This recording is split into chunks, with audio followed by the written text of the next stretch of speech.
26/11चा मुंबई दहशतवादी हल्ल्याचा मास्टरमाइंड तहव्वूर राणाला आजच भारतात आणण्याची शक्यता। सुरुवातीला एनआयए कोठडीत ठेवण्याचा अंदाज। राणासाठी मुंबई आणि दिल्लीत 2 ठिकाणी कोठड्या सज्ज। मुंबईत आर्थर रोड कारागृहात कसाबच्याच कोठडीत राणाला डांबण्याची शक्यता। मुंबईत राणावर खटला चालण्याची शक्यता। गर्भवती मृत्यू प्रकरणी धर्मादाय आयुक्तांचा अहवाल सरकारला सादर। महापालिकेच्या माता मृत्यू अन्वेषण समितीच्या अहवालाची प्रतीक्षा। दीनानाथ रुग्णालयाला महापालिकेचा दणका। 2 दिवसात 27 कोटींचा मिळकत कर न भरल्यास जप्तीचा इशारा। प्रकरण न्यायप्रविष्ट असल्याने कोर्टाच्या आदेशानंतर कार्यवाही करू, रुग्णालयाचं स्पष्टीकरण। तुळजापूर ड्रग्ज तस्करी प्रकरणी 35 पैकी 13 आरोपी तुळजाभवानी मंदिराचे पुजारी। सरसकट बदनामी नको, पाळीकर पुजारी मंडळाच्या अध्यक्षांचं आवाहन।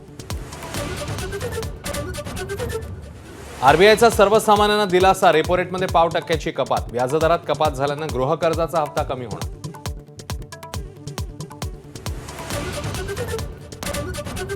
घरगुती वापराच्या एलपीजी पाठोपाठ आता सीएनजी आणि पाईप गॅस महागला। सीएनजी दरात 1.5 रुपयांनी तर पाईप गॅसमध्ये 1 रुपयाची वाढ। अहमदाबादेत काँग्रेसचं राष्ट्रीय अधिवेशन। धार्मिक ध्रुवीकरणासाठी संसदेत रात्री 3 ते 4 पर्यंत चर्चा। मात्र मणिपूरसाठी वेळ नाही। अध्यक्ष मल्लिकार्जुन खरगेंचा हल्लाबोल। मोदी शहांचे विरोधक संजय जोशी यांच्या राजकीय पुनर्वसनाची चर्चा। भाजपच्या राष्ट्रीय अध्यक्षपदी नियुक्तीची समर्थकांची मागणी। दिल्लीमध्ये घोषणाबाजी। वनेश्वर रस्त्यासाठी खासदार सुप्रिया सुळेंचं पुणे जिल्हाधिकारी कार्यालयासमोर धरणं आंदोलन। पाठपुरावा करूनही रस्त्यांची कामं होत नसल्यानं सुळे आक्रमक।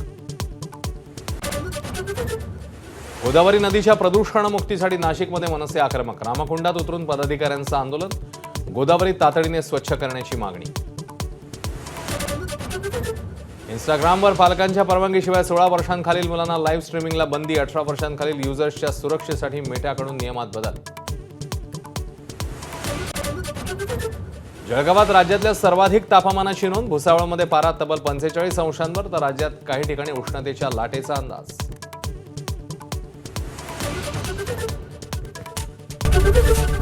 एबीपी माझा, उघडा डोळे बघा नीट।